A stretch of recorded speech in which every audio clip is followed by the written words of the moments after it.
नमस्कार, आपल्या सगळ्यांचे सोशल महाराष्ट्र न्यूज चॅनलमध्ये हार्दिक स्वागत. चला वळूया तर एका नवीन बातमीकडे. आजची बातमी दिनांक 7/11/2024 रोजी जनता सोसायटी हजरत अली मस्जिदजवळ महाविकास आघाडी मैत्रीपूर्ण लढतीचे समाजवादी पक्षाचे धुळे शहर विधानसभा मतदारसंघाचे अधिकृत उमेदवार माननीय इर्शाद जहागीरदार यांच्या प्रचारार्थ कॉर्नर सभेचे आयोजन करण्यात आले होते.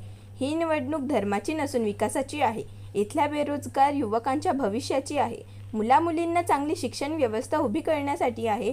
आरोग्य सुविधा सुधारण्यासाठी आहे. हे शहर स्वच्छ, सुंदर, नीटनेटके करण्यासाठी आहे. गेल्या 30 वर्षापासून हे शहर शैक्षणिक, औद्योगिक, उद्योजक क्षेत्रात सगळ्या बाबतीत बॅकफूटवर आहे. ती भर काढण्याची नितांत गरज आहे आणि ही भर काढण्यासाठी इर्शादभाई जहागीरदार यांच्यासारख्या उच्च शिक्षित माणसाला विधानसभेत पाठवण्याची गरज आहे, असे मनोगत उपस्थित मान्यवरांनी व्यक्त केले. सदर कॉर्नर सभेत परिसरातील नागरिकांचा मोठ्या प्रमाणावर प्रतिसाद होता व येणाऱ्या निवडणुकीत इर्शादभाई जहागीरदार यांच्या पाठीमागे उभे राहण्याचे आश्वासन दिले.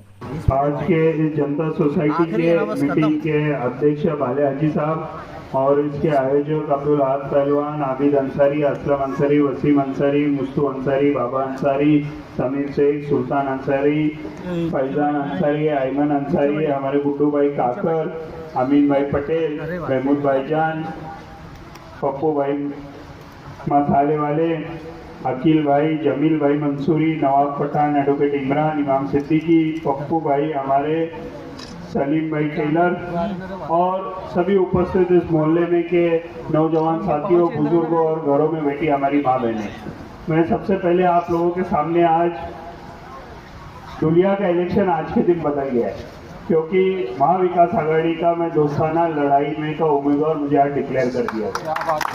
और ये जैसा ही लेटर निकला तो दोपहर के बाद से दुनिया शहर में से बहुत से लोगों, दोनों धर्म के, हमारे बिरादर वतन के भी और हमारे मुस्लिम समाज के भी लोगों की मेरे पास आने की तादाद बढ़ गई। और मुझे पूरा यकीन है अल्लाह ताला के ऊपर, अल्लाह ताला ने जिस दिन लिख दिया, ऊपर वाले ने जिस दिन लिख दिया है, अगर उसने मेरे मुकद्दर में लिखा है तो इस दुनिया की कोई ताकत मुझे दुनिया का आमदार बनाकर आप रोक नहीं सकते। मैं आप लोगों के सामने ये बात रखना चाहता हूँ, जैसा पप्पू भाई ने बोले कि मेरे जितने उम्मीदवार हैं मेरे सामने, ये तीनों उम्मीदवार मजहब के नाम पे वोट मांग रहे हैं और मैं एक में उम्मीदवार है आज लड़ाई में जो विकास के ऊपर, आपके बच्चों का भविष्य बदलने, आपका भविष्य बदलने, आपके गली मोहल्ले का नक्शा बदलने के लिए मैं आप लोगों से वोट मांग रहा हूँ। और मैं ये वोट इसीलिए मांग रहा हूँ कि मैं शहर दुनिया की 16 साल जब खिदमत किया, तो जब 16 साल खिदमत कर रहा था तो मुझे लगा कि शहर दुनिया के हालात दिन में दिन खराब होते जा रहे। हमारे यहाँ रास्ते बनते, वो रास्ते उखड़ जाते। हमारे यहाँ पीने का पानी 8-8, 10-10 दिन नहीं आता। हमारे यहाँ कचरा 8-8 दिन उठाया नहीं जाता। हमारे छोटे बच्चे घर से बाहर निकले तो हमें डर रहता कि क्या कुत्ते उनको काटना है। ये हमारे हालात है और ये हालात किसने खराब किए? जिन लोगों के हाथ में आपने हुकूमत दी, जिन लोगों के हाथ में आपने पावर दी, वो लोगों ने उस पावर का इस्तेमाल किया 100%, पर आपके लिए नहीं इस्तेमाल किया, खुद के घर भरने के लिए इस्तेमाल किया। जो टूटी फूटी इंडिका में फिरता था 50-1 करोड़ की गाड़ी में घूमने लगे। और मेरे ऊपर तो अल्लाह का ये फजलो करम है, जो महाराष्ट्र का मुख्यमंत्री जो गाड़ी वापरता वो गाड़ी में आज वापरता हूँ, उसके आगे कोई गाड़ी है ही नहीं। जो मैं आपका आमदार बनूंगा और मेरे दिल में ऐसी कोई ख्वाहिश रही नहीं, अल्लाह ताला ने मेरी पूरी ख्वाहिश पूरी कर दी है कि मुझे ऐसा लगेगा कि मुझे वो जाके गाड़ी लेनी है, आमदार बने बाद चोरी करनी है, आमदार बने बाद ये कपड़े पहनने, आमदार बने बाद वो खाना करना है। आज ये मौत आई तो पूरे इर्शाद जहागीरदार की जितनी जिंदगी में ख्वाहिशें थी वो पूरी अल्लाह ने पूरी कर दी। 1 रुपया आपको छोड़ूंगा नहीं और ना किसको छोड़ने दूंगा, ये हमारा उसूल रहेगा। और हम चुनाव क्या मुद्दों पे लड़ रहे?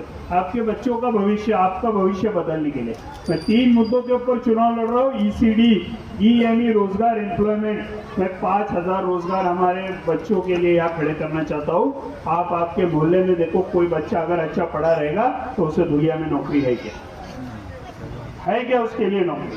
मैं 5,000 रोजगार खड़े करना चाहता हूँ। लोग बोलते हैं धुलिया को 7 नेशनल हाईवे आते हैं, 200 किलोमीटर पे पोर्ट है जिधर समंदर से माल जाएगा, पर क्यों फैक्ट्रियाँ नहीं आ रही? तो मुझे दोनों समाज के धुलिया के हर एक नागरिक से एक ही मदद लगने वाली है कि आपको धुलिया को अमन और शांति का शहर बनाना पड़ेगा। और जिस दिन हम ये बनाने में कामयाब हुए तो धुलिया में भी बड़ी बड़ी फैक्ट्री और इंडस्ट्री यहाँ आने से कोई रोक नहीं सकता।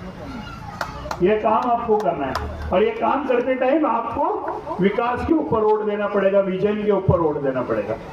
हमारे बच्चे जो स्कूलों में पढ़ रहे गरीब के, वो स्कूलों को खिड़कियों को काज भी नहीं है, ये परिस्थिति है।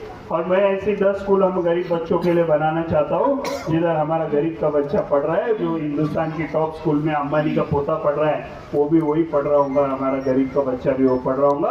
और जब हमारा जनता सोसाइटी का बच्चा परीक्षा देगा तो वो भी अंबानी के बच्चे को पीछे छोड़ेंगे, इतना मुझे पूरा यकीन है।